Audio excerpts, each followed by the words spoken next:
நாம் எப்போது இந்த உலகத்தில் நீடோடி வாழ முடியும் என்றும் நீண்ட நாள் இறைவனின் அருளால் இருக்க முடியும் என்றும் ஆண்டவரின் அருள் நம்மை எவ்வாறு கடந்து வரும் என்றும் சீராக்கின் ஞானம் 1:20 கூறுகிறது.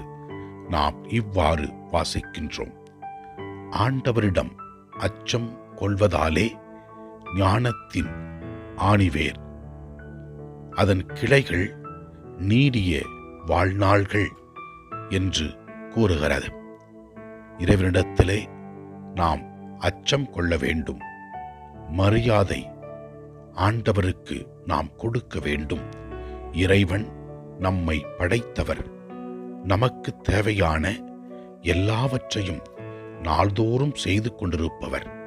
இதனை உணர்ந்து நாம் ஆண்டவரின் பிள்ளைகளாக அவர் சொல்வதை கேட்டு நடக்கும் பொழுது நாமும் நம்முடைய குடும்பமும் நம்மோடு வாழ்கிறவர்களும் ஆண்டவரின் அருளால் இந்த உலகத்தில் நிலையாக நன்றாக வாழ முடியும். ஆண்டவரை நோக்கி ஜெபிப்போம்.